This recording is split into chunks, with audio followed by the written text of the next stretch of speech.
Uh-oh. Trouble on the home front for old Joe Biden. There's a new Rasmussen poll out. Only 28% of people believe he will be reelected in 2024. 38% say he loses.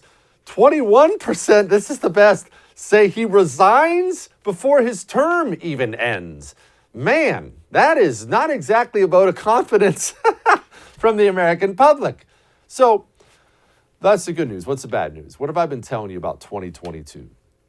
The communist doesn't think like you think. He doesn't think like I think. And it's an adjustment for us to try to think like him, or at least understand how he thinks. The communist isn't sitting back thinking about 2022 and saying, dang, didn't work out this time, guys. Hey, you know what?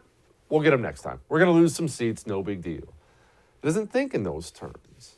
The communist only thinks about advancing. They've already enlisted Michelle Obama to register 1 million new voters. And if you think she doesn't have the juice for that, you've got another thing coming. Michelle Obama not only has the popularity, sadly, I can't stand her, but we're not going into that. She has the financial backing to make a lot of this happen. Maybe they won't get to 1 million, but they're going to get to a lot. We can't just rest on the fact that Joe Biden is an unpopular jerk. We have to keep pressing forward.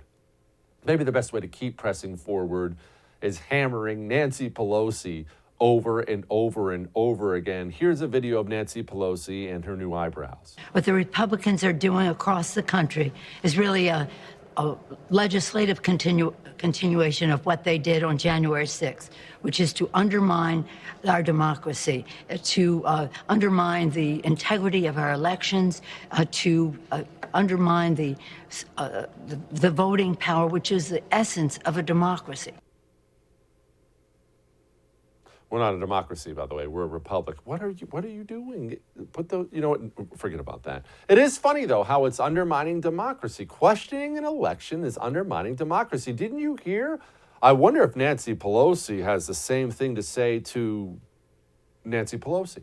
Before the election, there were complaints about absentee ballots that were requested but did not arrive. There were reports of registration problems and of improper purging of the voting rolls. And the Ohio Secretary of State made decisions about provisional ballots, partisan poll watchers, and paper requirements for registration forms that some found questionable, leading to widespread confusion and possible disenfranchisement.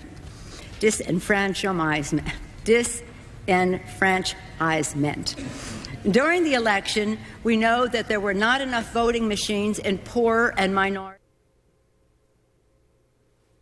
Whoa, look at her undermining the election. That's like January 6th. Hey, thanks so much for watching The First on YouTube. If you liked what you saw, go ahead and like and subscribe. You heard me. Like it, subscribe. You'll get a lot more of it and a lot more of me.